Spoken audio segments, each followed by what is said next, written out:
कैस्मेटा यहाँ पे फॉर्म हो रहा है।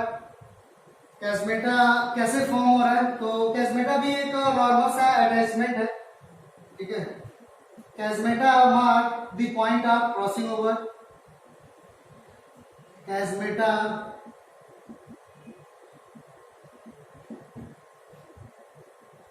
mark the point of crossing over means crossing over कहाँ पे हुआ? एक कैस्मेटा जो है बताता है, तो कैस्मेटा mark the point of crossing over, ठीक है।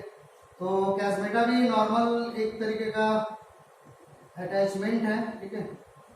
और मैं इस तरीके का एक डायग्राम बना के दिखाने की कोशिश कर रहा हूँ कैस्मेटा कहाँ पे है।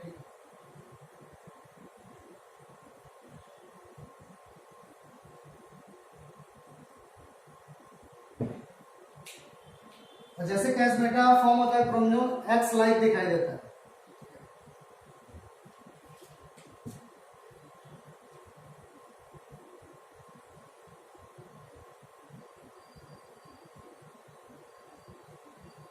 क्रोमोसोम इस तरीके से दिखाई देगा।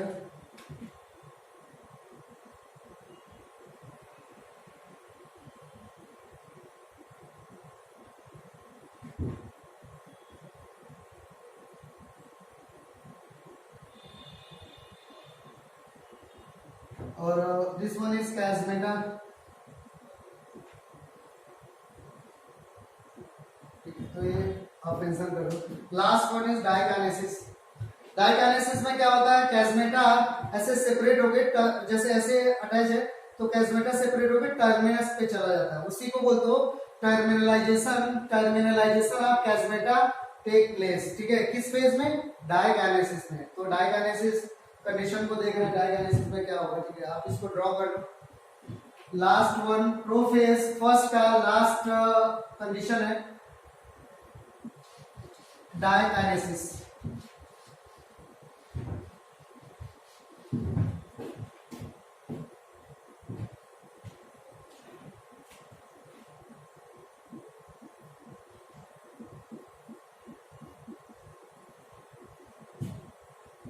डाइकाइनेसिस और डाइकाइनेसिस में पॉइंट अपन लिख रहे हैं कि टर्मिनलाइजेशन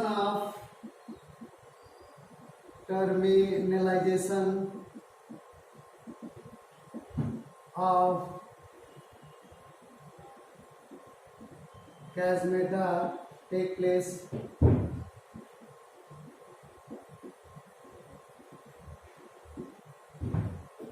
और क्या कंडीशन होगा? क्योंकि प्रोफेज लास्ट होने वाला है, तो न्यूक्लियर मेम्ब्रेन बिकम डिसइंटीग्रेटेड और क्रोमोसोम्स क्या हो जाता है? थिक और शॉर्टर हो जाता है, थोड़ा छोटा और मोटा हो जाता है, जिसकी वजह से जो है क्रोमोसोम्स यहाँ पे भी जो है विजुअल होता है, लेकिन क्लियरली विजुअल नहीं होता यहाँ पे। तो nuclear membrane become disintegrated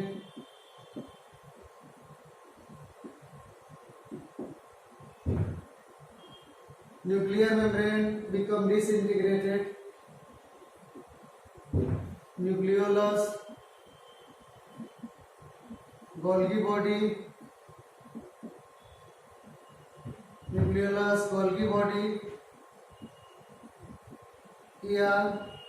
also, ये सभी डिसइंटीग्रेट हो जाते हैं। और क्या स्टार्ट हो जाएगा? तो प्रोफेज है, तो जो भी स्पिंडल फाइबर फॉर्मेशन है वो स्टार्ट हो जाएगा और centriole move toward opposite pole, तो इसको भी यहाँ पे मेंशन कर लेंगे। Centriole moves toward opposite pole. Centriole opposite pole के साइड में जो है मूव करके जाएगा, तो ये डाइकाइनेसिस का कंडीशन है। और उसके बाद क्लियर कट हो गया कि प्रोफेज फर्स्ट जो है खत्म हो गया। प्रोफेज फर्स्ट में 5 सब फेजेस थे, ठीक है। डिप्लो, टीन, जाइगो, पैकी, लिप्टो, जाइगो, पैकी, डिप्लो, डाइकाइनेसिस। और क्या क्या कंडीशन यहाँ पे चला, आप सब के सब जो है देख चुके हैं। और उसके बाद न्यूक्लियर मेम्ब्रेन डिसइंटीग्रेट हो गया, पूरा का पूरा साइटोप्लाज्म जो है पूरा का पूरा क्रोमोसोम साइटोप्लाज्म में आ जाएगा और किस फॉर्म में अरेंज होगा, पेयर के फॉर्म में अरेंज होगा। तो वो कंडीशन कौन सा होगा, तो अपन बोलेंगे मेटाफेज। तो नेक्स्ट हेडिंग क्या होगा, तो अपन डालेंगे मेटाफेज फर्स्ट। तो एक प्रोफेज हुआ, इट इज ए प्रोफेज में एक पॉइंट और मेंशन कर लेंगे, it is a longest phase. Prophase सबसे बड़ा फेज है और it is a more complex, और सबसे कॉम्प्लेक्स जो इस फेज है। मेटाफेज में ऐसा कुछ नहीं है, ठीक है। तो हेडिंग डालेंगे मेटाफेज फर्स्ट। मैं इन लोग को हटा रहा हूं यहां से। नेक्स्ट हेडिंग होगा मेटाफेज फर्स्ट।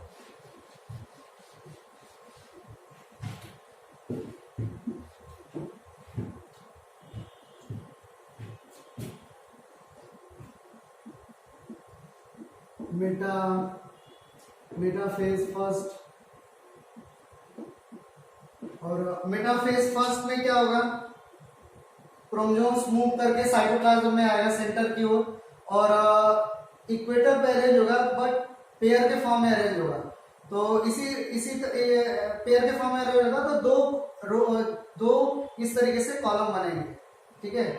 दो कॉलम में अरेंज होंगे, तो अपन उसको बोल सकते हैं कि टू मेटाफेजिक प्लेट में जो है अरेंज हो रहा है। तो मेटाफेज फर्स्ट में क्रोमोसोम लिखेंगे पॉइंट, क्रोमोसोम अरेंज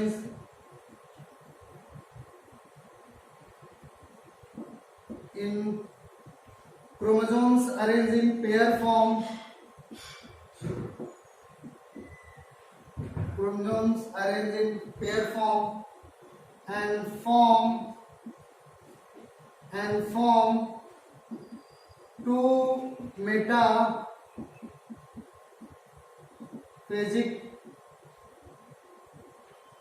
प्लेट, मतलब दो लाइन में अरेंज होते हैं, तो टू मेटाफेजिक प्लेट बोलो। माइटोसिस में क्या बोलते हो, एक लाइन में अरेंज हो रहा है, एक की लाइन में अरेंज हो रहा है तो बोलते हो सिंगल मेटाफेजिक प्लेट। लेकिन यहाँ पे दो लाइन में अरेंज होंगे तो बोलेंगे टू मेटाफेजिक प्लेट अपन बोल रहे हो, ठीक है। Chromosome arrange in pairs form and form to metaphasic plate, ठीक है। क्रोमोसोम से यहाँ पे भी क्लियर कट जो है दिखाई देगा, ठीक है। और पेयर के फॉर्म में अरेंज होगा। यहाँ पे मैं इसका डायग्राम जो है मेंशन कर दे रहा हूँ। तो ये मेटाफेज फर्स्ट का डायग्राम है और यहाँ पे क्रोमोसोम्स इस तरीके से अरेंज होगा।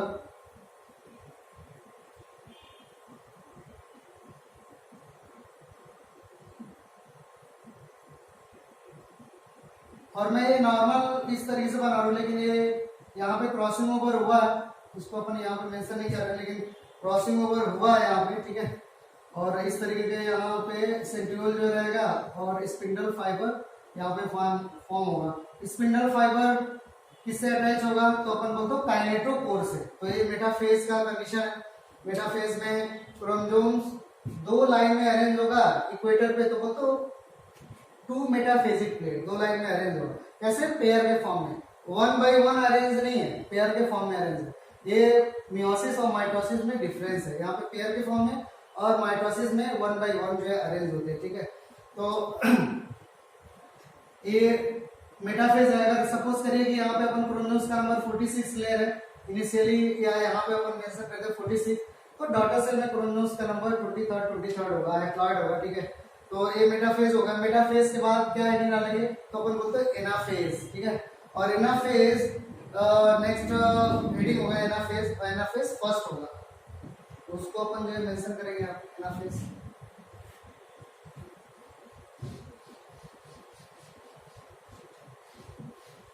और एनाफेज में क्या होगा, यहाँ पे क्रोमोसोम का जो भी सेंट्रोमियर है वो स्प्लिट आउट नहीं होगा, डायरेक्टली क्रोमोसोम ही अपोजिट पोल पे मूव करके जाएगा। माइटोसिस में क्या देखे थे कि क्रोमोसोम्स का सेंट्रोमियर टूट रहा था और क्रोमेटिड मूव करके जा रहा था, उसी को डॉटर क्रोमोसोम बोल रहे थे। यहाँ पे ऐसे मियोसिस फर्स्ट में ऐसा नहीं होगा, यहाँ पे डायरेक्टली क्रोमोसोम ही मूव करके जाएगा, क्रोमेटिड मूव करके नहीं जाएगा, ठीक है। ये क्वेश्चन इंपॉर्टेंट सा है और यहीं पे रियल में क्रोमोसोम्स का नंबर जो है आधा हो जाता है, इसीलिए इसी कंडीशन को रिडक्शनल स्टेज बोलते हो। एक क्वेश्चन बार बार पूछा है कि कहाँ पे क्रोमोसोम्स का नंबर जो है आधा होगा, तो एनाफेज फर्स्ट में क्रोमोसोम्स का नंबर आधा हो जाएगा, और इसी को रिडक्शनल स्टेज बोलते हो, एनाफेज फर्स्ट को।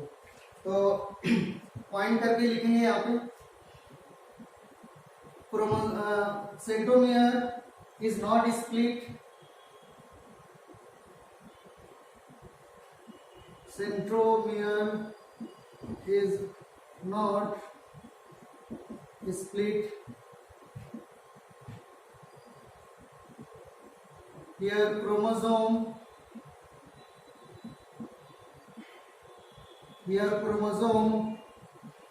move towards opposite pole.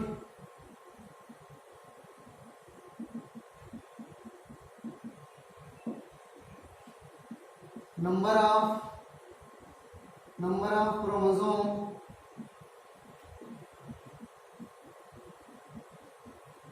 become reduce, means chromosomes का नंबर क्या हो जाएगा, आधा हो जाएगा। ठीक है, रियल में एनाफेज में ये होता है, और ये इंपॉर्टेंट है। ठीक है, तो उसका डायग्राम अपन जो है बनाएंगे एनाफेज का। तो यहाँ पे इस तरीके से कंडीशन होगा, एक सेल और एक क्रोमोसोम, सेंट्रोमियर हमेशा माइंड में रखेंगे, पोल के साइड में होगा।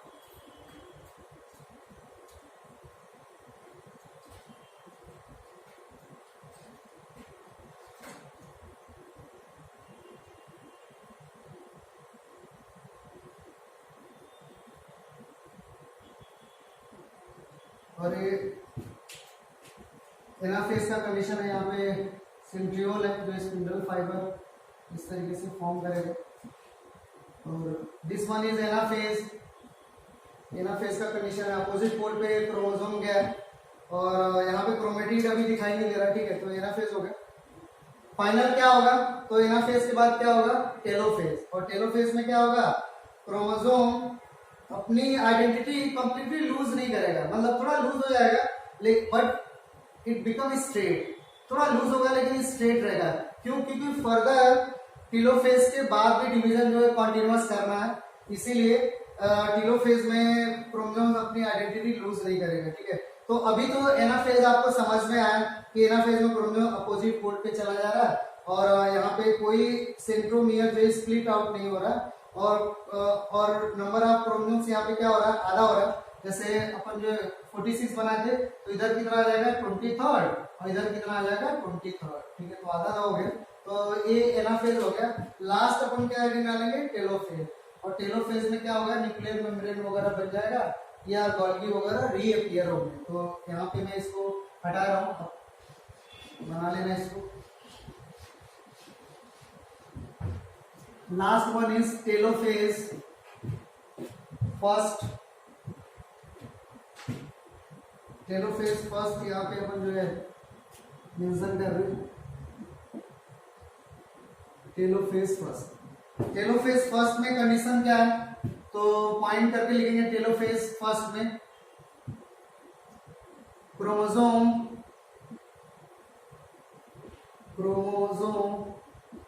नॉट लूज देयर आइडेंटिटी, अपनी आइडेंटिटी लूज नहीं करता। न्यूक्लियर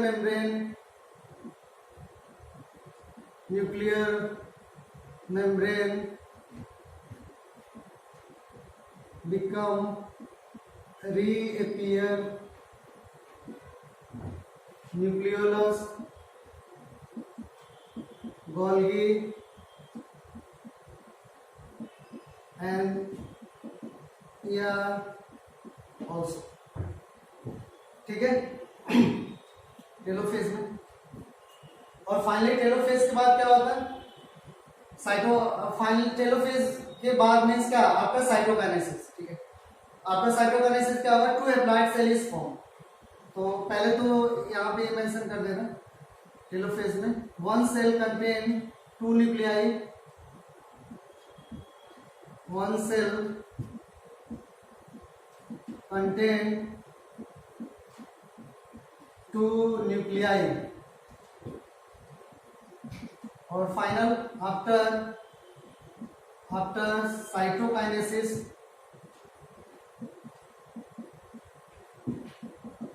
two haploid cell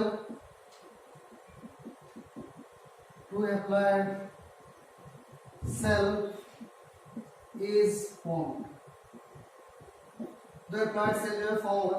तो टेलोफेज का डायग्राम अपन यहाँ पे बना दे रहे हैं।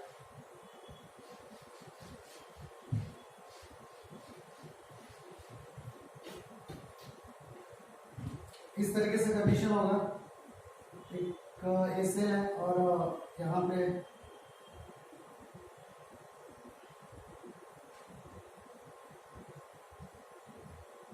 क्रोमोसोम है इस तरीके से, और यहाँ पे भी क्रोमोसोम अपन बना रहे हैं।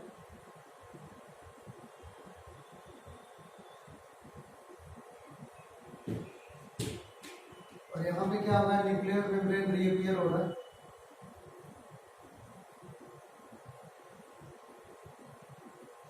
इसी को अपन जो है टेलोफेज बोल रहे हो, टेलोफेज। उसके बाद नेक्स्ट क्या होगा, one cell contain two nuclei, karyokinesis हो गया। After cytokinesis, cytokinesis same to same cell furrow से यहाँ पे डेवलप हो रहा है, ठीक है। और सेल फरो से फाइनल सेल फरो इस तरीके से डेवलप होगा।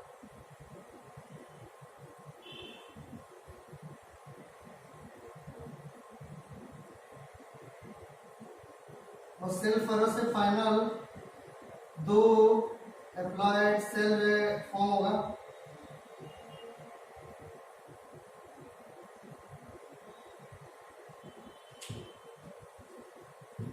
इस तरीके से सेल फरो डेवलप हो रहा है।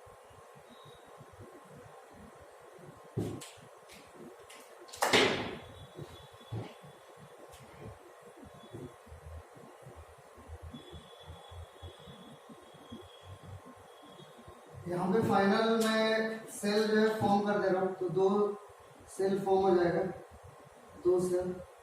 और इस तरीके से कंडीशन हो गया दो सेल का। यहाँ पे क्रोमोसोम वगैरह है, और ये दोनों सेल फिर मियोसिस सेकेंड के लिए तैयार होंगे। ये क्रोमोसोम्स में बना टू सेल बना, और दोनों सेल क्या होंगे, हैप्लॉइड होंगे, एन कंडीशन में होंगे।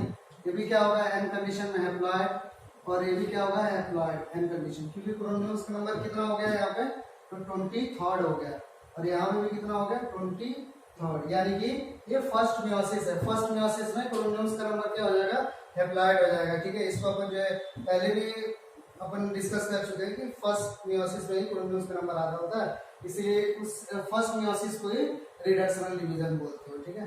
तो ये हो गया टेलोफेज फर्स्ट, खत्म हो गया। टेलोफेज फर्स्ट के बाद एक गैप जो है फॉर्म होता है, जिसमें सेल अपने आप को तैयार करती है। और तैयारी के लिए क्या चाहिए, आप एक चीज आप यहाँ पे देख लो कि जो भी अगर सेंट्रियोल की मैं बात करूं, यहाँ पे अगर मैं सेंट्रियोल की बात कर रहा हूं, यहाँ पे अगर सेंट्रियोल की अपन जो बात कर रहे हैं, सेंट्रियोल की इस तरीके से सेंट्रियोल, और ये सेंट्रियोल की बात करें तो यहाँ पे कितने सेंट्रियोल है, दो। लेकिन जैसे साइटोकाइनेसिस होगा तो यहाँ पे कितने सेंट्रियोल जो है आपको दिखाई देंगे, कितने सेंट्रियोल, तो यहाँ पे एक सेंट्रियोल दिखाई दे रहा है, और यहाँ पे भी कितना सेंट्रियोल, तो सिंगल सेंट्रियोल। और आपको डिवीजन के लिए क्या चाहिए, दो सेंट्रियोल चाहिए, एक सेंट्रियोल इस पोल पे, एक सेंट्रियोल इस पोल पे, अपोजिट पोल पे, यानी कि दो सेंट्रियोल चाहिए। अभी सेल में कितने सेंट्रियोल है, तो सिंगल सेंट्रियोल है। तो अब तो ये फर्दर दो सेल बना है, फर्दर इनको डिवाइड होना है। तो अगर सेंट्रियोल न्यू सेंट्रियोल नहीं फॉर्म हुआ तो क्या सेल डिवाइड होगा, नहीं डिवाइड होगा, ठीक है। इसीलिए इस टेलोफेज फर्स्ट के बाद एक गैप या एक स्टेज जो है डेवलप होता है सेल के अंदर, उस स्टेज को बोलते हैं इंटरकाइनेसिस स्टेज, ठीक है, या इंट्रामियोटिक स्टेज। तो उसको जो है थोड़ा सा अपन देख लेते हैं कि उसमें क्या क्या हो रहा है, ठीक है।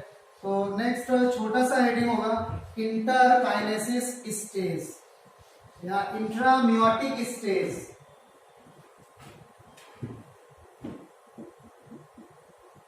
इंटरकाइनेसिस काइनेसिस स्टेज या इंट्रामियोटिक, ठीक है। तो ये स्टेज कहाँ किस किस जगह को अपन बोल रहे हो?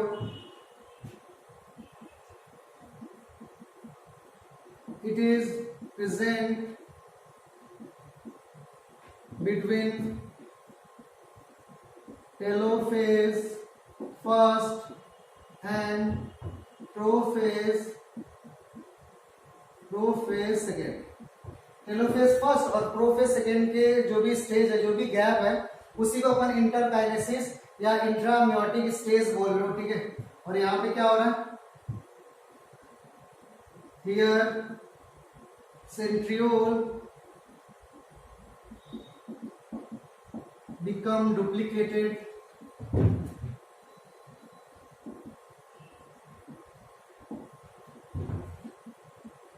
but not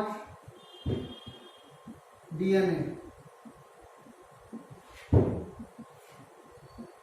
See next, synthesis of RNA, protein, amino acid take place. ये सब कंडीशन इंटरकाइनेसिस स्टेज में होगा, ये यहाँ पे, ठीक है, गैप। तो ये आपको समझ में आएगा, ठीक है। उसके बाद अपन हेडिंग डालते हैं प्रोफेज सेकेंड, ठीक है। या पहले हेडिंग डालेंगे मियोसिस सेकेंड और फिर उसको जो है अपन डिस्कस करेंगे मियोसिस सेकेंड में क्या क्या कंडीशन हो रहा है, ठीक है। फिर आपका ये टॉपिक जो है पूरा हो जाएगा, जो भी सेल डिवीजन से रिलेटेड जो है चीजें थी वो पूरा हो जाएगा, ठीक है। तो यहाँ तक ध्यान दे रहे हैं, फिर जो है अपन मियोसिस सेकेंड को लेटर ऑन जो है देख लेंगे, थोड़ा सा मियोसिस सेकेंड, और फिर उसमें देखेंगे अपन मियोसिस सेकेंड या ओवरऑल मियोसिस का क्या सिग्निफिकेंस है और क्या क्या कंडीशन हो रहा है, ठीक है। तो it is all about today, thank you.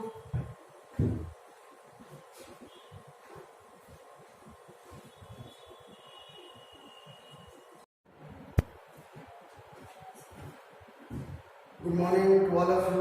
Today we want to continuous lecture meiosis, ठीक है। स्टूडेंट अपन जो है नेक्स्ट टाइम पे लास्ट टाइम पे अपन जो है meiosis को डिस्कस किए थे, लेकिन वहां पे अपन जो है meiosis फर्स्ट को डिस्कस किए थे, ठीक है। तो उसी लेक्चर को जो है आज कंटिन्यूस कर रहे हैं। तो meiosis फर्स्ट जो है अपन कंप्लीट किए थे meiosis फर्स्ट में, और मियोसिस फर्स्ट में अपन देखे थे कि मियोसिस फर्स्ट में क्रोमोसोम्स का नंबर जो है हाफ हो जा रहा था, और मियोसिस फर्स्ट का फाइनल प्रोडक्ट क्या था? तो 2 हैप्लॉइड सेल फॉर्म हो रहे थे, ठीक है। उसके बाद जो है मियोसिस फर्स्ट को अपन जो है 4 पार्ट में 4 फेजेस में डिवाइड किए थे। Prophase first, metaphase first, anaphase first and telophase first. तो इस तरीके से प्रोफेज फर्स्ट के 5 सब फेजेस थे, ठीक है। अपन बोल रहे थे leptotene, zygotene, pachytene, diplotene, diakinesis, ठीक है। उसके बाद मेटाफेज आ जा रहा था, metaphase first, anaphase first, telophase first. फिर ये कंप्लीट होने के बाद after cytokinesis 2 haploid cell is form, ठीक है। तो 2 हैप्लॉइड सेल फॉर्म हो रहा था, और उसके बाद जो एक रेस्टिंग फेज आ रहा था, और तब जाके मियोसिस सेकेंड जो स्टार्ट हो रहा था, ठीक है। उस रेस्टिंग फेज को अपन क्या बोल रहे थे? तो अपन बोलते हो इंटरमियोटिक स्टेज बोल रहे थे, ठीक है। और वो रेस्टिंग फेज था जिसमें डीएनए डुप्लीकेट नहीं होता है, केवल क्या होता है? केवल सेंट्रियोल डुप्लीकेट होता है और प्रोटीन बनते हैं और आरएनए वगैरह बनता है, ठीक है। तो इस तरीके से अपन वहीं से कंटिन्यू कर रहे हैं, ठीक है। मैं थोड़ा सा बैक जाके थोड़ा रिकॉल कर दे रहा हूँ, तो आप भी माइंड में रखना कि हाँ मियोसिस का कंटिन्यूअस पार्ट है, तो आपको जो है समझ में आ जाएगा, ठीक है। ओके,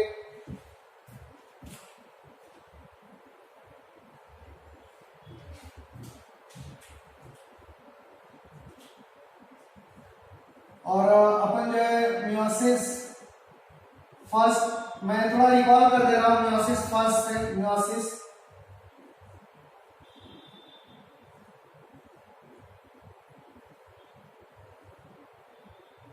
मियोसिस फर्स्ट को अपन जो है 4 फेजेस में डिवाइड किए थे। अपन बोले तो prophase first,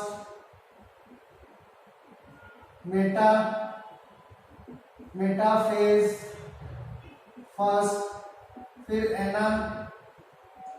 anaphase first and last one is telophase first. और यहाँ इसके बाद फाइनल प्रोफेज को भी यहाँ पे अपन जो है डिवाइड किए थे, लिप्टोटीन, जाइगोटीन, पैकेटीन, डिप्लोटीन, तो वो डायगोनेसिस वो मैं नहीं बोल रहा हूँ, ठीक है। टेलोफेज फर्स्ट के बाद यहाँ पे जो सेल था इस तरीके से, वो सेल जो है दो पार्ट में डिवाइड हुआ था और यहाँ पे अगर 46 क्रोमोसोम्स का नंबर था, प्रीवियस लेक्चर में अपन जो है उसको बोले थे, तो यहाँ पे दो सेल जो है फॉर्म हो रहा था, तो यहाँ पे क्रोमोसोम्स का नंबर 23 आ रहा था, यहाँ पे क्रोमोसोम्स का नंबर भी 23 आ रहा था, यानी कि ए सेल क्या हो गया, हैप्लॉइड हो गया, एन था और ए भी एन था, और ये जो ऊपर वाला सेल था वो क्या था, ट्वाइस एन, यानी कि डिप्लॉयड सेल था, ठीक है। तो अभी कितना हैप्लॉइड सेल बना, टेलोफेज फर्स्ट, यानी कि मियोसिस फर्स्ट का प्रोडक्ट क्या है, तो दो हैप्लॉइड सेल बना, ठीक है। और यही दोनों सेल जो है अब मियोसिस सेकेंड में जाएंगे, कहाँ पे जाएंगे, मियोसिस सेकेंड में। तो अपन मियोसिस सेकेंड की बात कर रहे हैं कि मियोसिस सेकेंड में क्या क्या हो रहा है, तो इसी सेल दो सेल को अपन लेके मियोसिस को स्टडी करेंगे, ठीक है। तो यहाँ पे अपन जो है मियोसिस सेकेंड बोलो, मियोसिस फर्स्ट और मियोसिस सेकेंड के बीच में इंटर काइनेसिस स्टेज आ रहा है, जो अपन जो है लेक्चर में बोले, ठीक है। तो वो मैं यहाँ पे नहीं बोल रहा हूँ, अपन डायरेक्ट हेडिंग डाल रहे हैं, मियोसिस सेकेंड, मियोसिस सेकेंड, ठीक है। तो मियोसिस सेकेंड अपन लिख रहे हैं, it is just like, point लिखेंगे इसमें मियोसिस सेकेंड में, इट इज जस्ट लाइक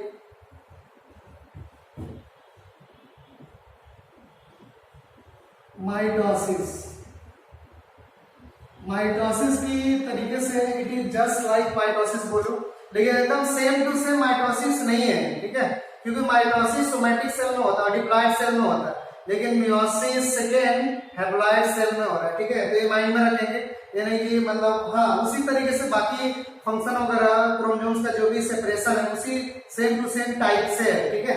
लेकिन इसका ये मतलब नहीं है कि माइटोसिस के एकदम एग्जैक्ट सिमिलर है, ऐसा नहीं है, ठीक है, क्योंकि जो माइटोसिस होता है वो डिप्लॉयड सेल में होता है और जो मियोसिस सेकेंड है वो हैप्लॉइड सेल में अपन बोलो, क्योंकि यहाँ पे दो हैप्लॉइड सेल बना है, यही दोनों सेल जो है मियोसिस सेकेंड में जाएगा, ठीक है।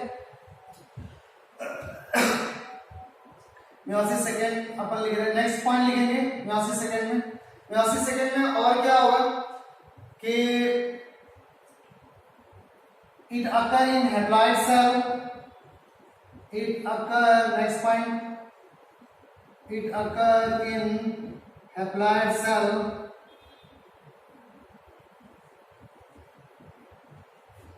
it occur in haploid cell, next point लिखेंगे, splitting of centromere takes place, ठीक है, यहाँ पे सेंट्रोमियर का स्प्लिटिंग होगा और यहाँ पे क्रोमोसोम सेपरेट नहीं होगा, क्रोमेटिड सेपरेट होगा,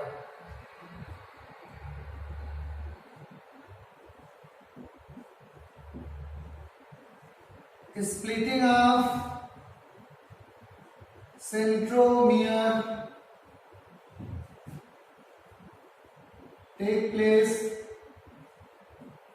it divide in 4 phases, next point, it divide in 4 phases, कौन कौन से फेज होंगे, तो अपन क्या बोलेंगे, प्रोफेज,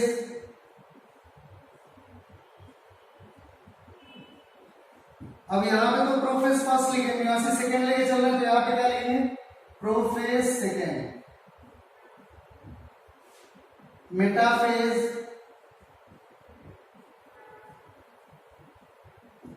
सेकेंड, एनाफेज,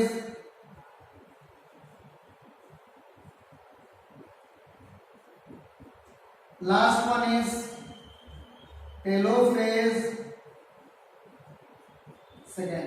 तो ये 4 फेजेस है और इनको वन बाय वन करके अपन जो है स्टडी कर रहे हैं। तो अपन सबसे पहले प्रो फेज सेकेंड को देखेंगे, ठीक है, फिर वन बाय वन करके अपन इन लोग को डिस्कस कर लेंगे, फिर आगे चलेंगे, ठीक है।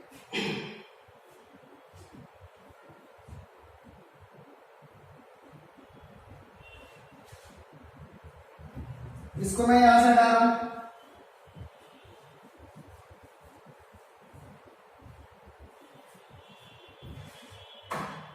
हेडिंग आप देंगे pro phase second,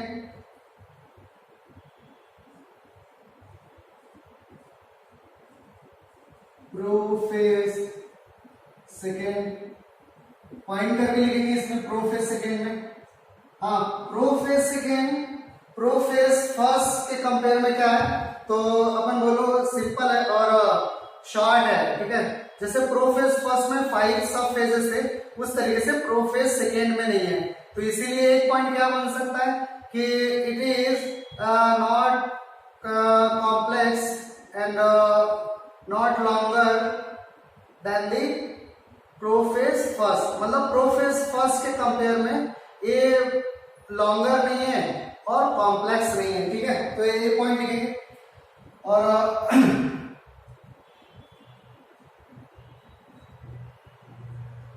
it is not complex and long as prophase first।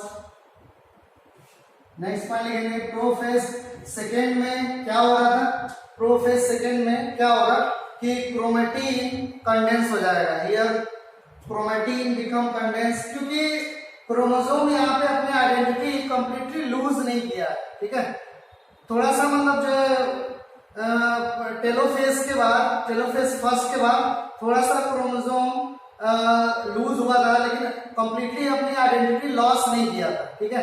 तो प्रोफेज सेकेंड में क्या होगा, थोड़ा सा जो लूजनेस है वो क्या हो जाएगा और कॉम्पैक्ट हो जाएगा और टाइट हो जाएगा। तो उसी को लिख रहे हैं अपन chromatin, chromatin become condense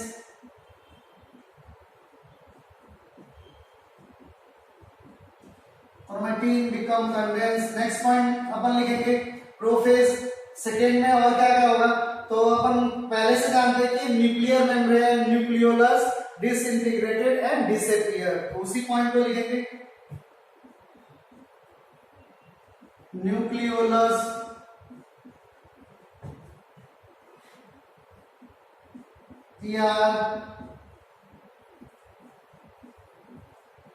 Golgi body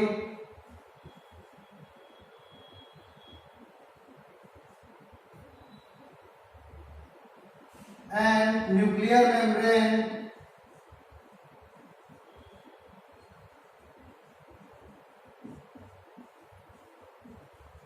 disintegrated या disintegrate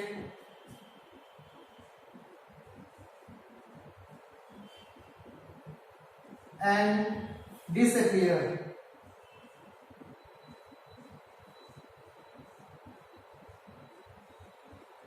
ठीक है, तो ये प्रोफेज सेकेंड का कंडीशन है और ये कंडीशन है उसमें, ठीक है। तो यहाँ पे न्यूक्लियर मेम्ब्रेन वगैरह और न्यूक्लियस वगैरह या वगैरह सब डिसइंटीग्रेट हो जा रहा है, खत्म हो जाए। अगर न्यूक्लियर मेम्ब्रेन जो डिसइंटीग्रेट हो गया, टूट गया, तो क्या होगा, पूरा का पूरा क्रोमोसोम जो साइटोप्लाज्म में आ जाएगा, ठीक है। तो ये कंप्लीट हुआ और इससे रिलेटेड मैं डायग्राम उधर पढ़ा था, मैं इन लोग को यहाँ से हटा रहा हूँ, ठीक है। यही पे डायग्राम अपन डालूंगी।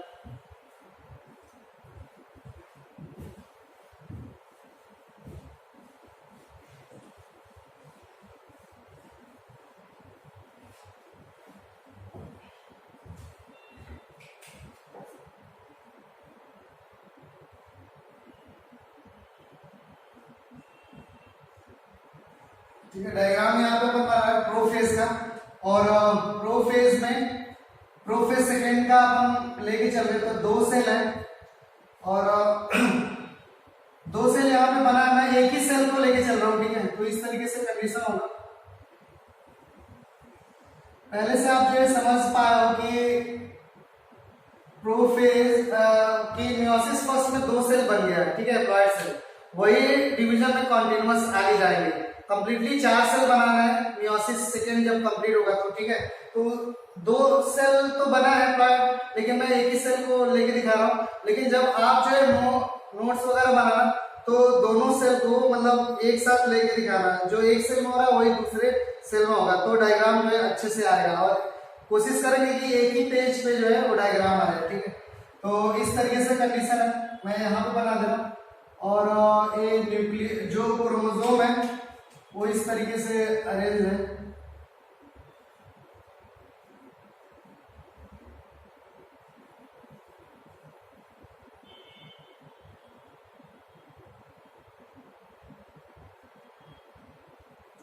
यहाँ पे क्रोमोसोम उतना क्लियर नहीं दिखाई देगा,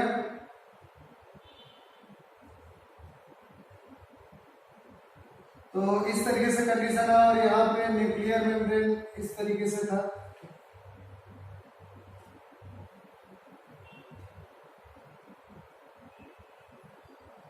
तो ये प्रोफेज फर्स्ट का प्रोफेज सेकेंड का डायग्राम है। और यहाँ से जो भी स्पिंडल फाइबर है वो डेवलप होना स्टार्ट हो जाता है और सेंट्रियोल अपोजिट साइड में मूव करके गया है। तो यहाँ पे एक पॉइंट और अपन बढ़ा देंगे, सेंट्रियोल मूव्स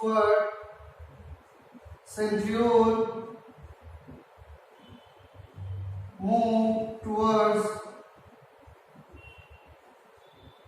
अपोजिट पोल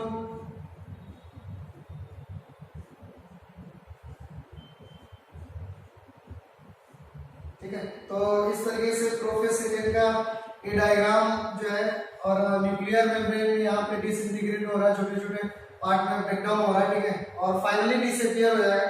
तो ये पॉइंट होगा प्रोफेज सेकेंड का। नेक्स्ट पॉइंट क्या है, और इस डायग्राम को बना लेंगे, ठीक है। तो this one is prophase second. उसके बाद कौन सा डायग्राम आएगा इसके बाद, तो अपन हेडिंग डालेंगे मेटाफेज सेकेंड। तो प्रोफेज सेकेंड हो गया और उसके बाद हेडिंग आएगा मेटाफेज सेकेंड। मैं इसको हटा रहा हूं यहां से।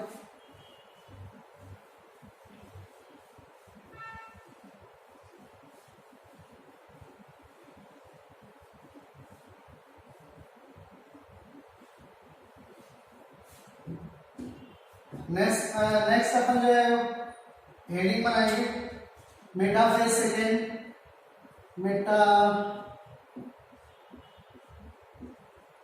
मेटाफेज सेकेंड, ठीक है।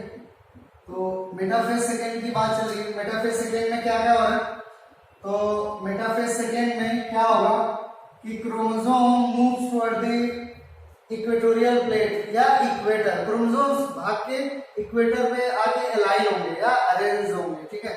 तो यहाँ पे पॉइंट लिखेंगे,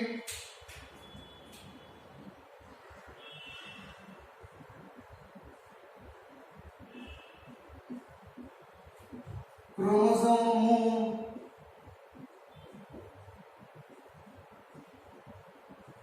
टुवर्ड्स इक्वेटर या इक्वेटोरियल प्लेट।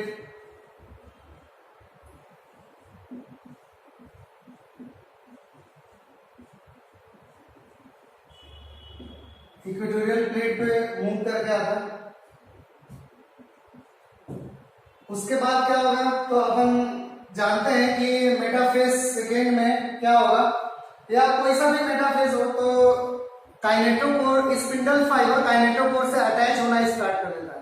और काइनेटोकोर वगैरह प्रीवियस लेक्चर में अपन जो है बता चुके हैं, डिस्क शेप जो है प्रोटीन है, ठीक है। तो यहाँ पे वही पॉइंट लिखेंगे, spindle fibre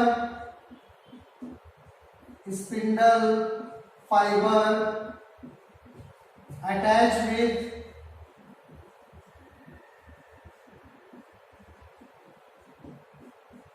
with kinetochore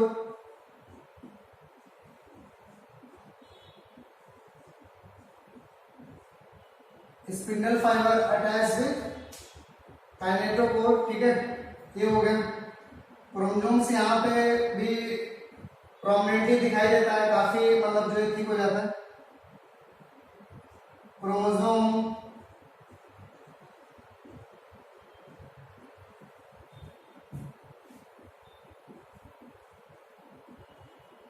become thick and prominently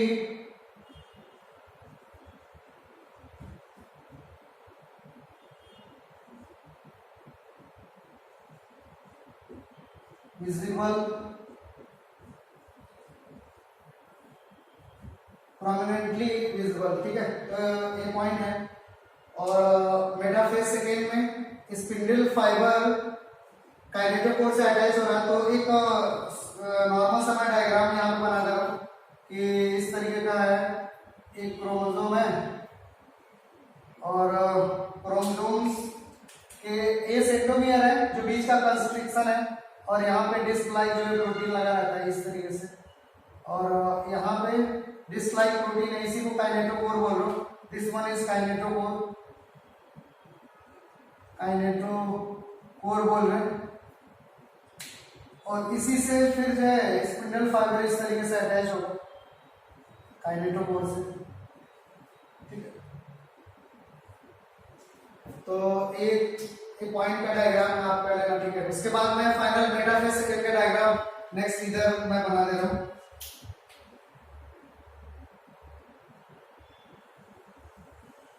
इस तरीके से आएगा, और क्रोमोसोम्स सेंटर में इक्वेटर पे मूव करके आ रहा है,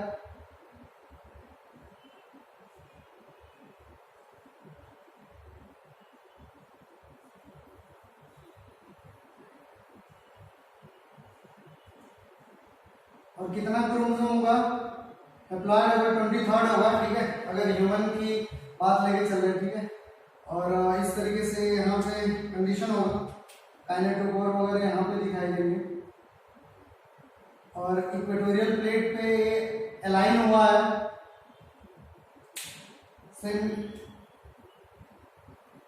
opposite centriole form spindle fibre that attached with kinetochore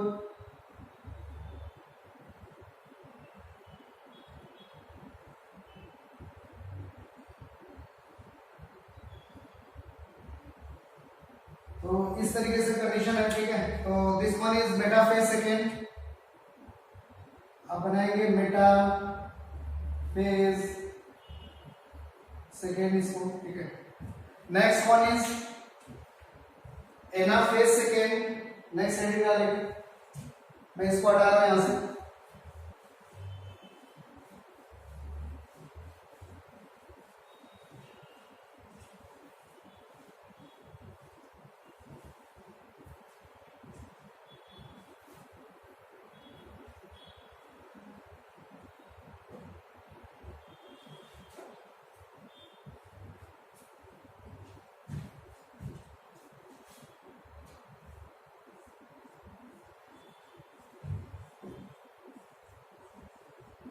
anaphase second लिखेंगे, इसमें एनाफेज सेकेंड में क्या क्या होगा। एनाफेज सेकेंड में तो यहां से समझते हैं मेटाफेज सेकेंड में क्या होगा। मेटाफेज सेकेंड में तो अलाइन हुआ है इक्वेटोरियल प्लेट पे, अब क्या होगा, यहां से जो क्रोमेटिड है ना, इस पार्ट को क्या बोलो, क्रोमेटिड बोल रहे हो, this one is also another chromatid. तो यहाँ पे क्या होगा, अब क्रोमेटिड जो अपोजिट पोल पे मूव करके जाएगा, यानी कि सेंट्रोमियर जो बीच का पार्ट है, जो कंस्ट्रिक्शन है, वो स्प्लिट आउट होगा, और क्रोमोसोम का जो क्रोमेटिड है वो अपोजिट पोल पे मूव करके जाएगा, ठीक है। तो ये सबसे जो यहाँ पे खास बात है, ठीक है। मियोसिस फर्स्ट के एनाफेज में क्या देख रहे थे, क्रोमोसोम मूव करके जा रहा था, ठीक है। लेकिन मियोसिस सेकेंड के एनाफेज में क्या देखेंगे, क्रोमेटिड मूव करके जा रहा है, क्रोमोसोम नहीं जा रहा है, क्रोमेटिड यानी कि डॉटर क्रोमोसोम। तो उसी को यहाँ पे देख रहे हैं, दोनों मियोसिस फर्स्ट और मियोसिस सेकेंड को आपको रिलेट करके देखेंगे तो आपको ज्यादा अच्छे से समझ में आएगा, ठीक है। ये नहीं कि बस जो है पढ़ रहे हैं और कोई डिफरेंस पूछ दिया मियोसिस फर्स्ट मियोसिस सेकेंड में, तो आप बता नहीं पाए, इसीलिए अपन क्या डिस्कस कर रहे हैं। और क्वेश्चन में भी ऐसे ही रहता है, ठीक है। तो जो भी मतलब डिवीजन का क्वेश्चन रहता है वो काफी अच्छे से बनता है, तो आप प्रॉपर वे में देख के और माइंड में रखेंगे और उसका मतलब डिफरेंशिएशन भी आपको पता होगा, तब जाके क्वेश्चन जो निकल पाएगा, जो भी मतलब ओलंपियाड वगैरह का क्वेश्चन है, ठीक है। तो एनआफ के सेकेंड में अपन पॉइंट लिखेंगे।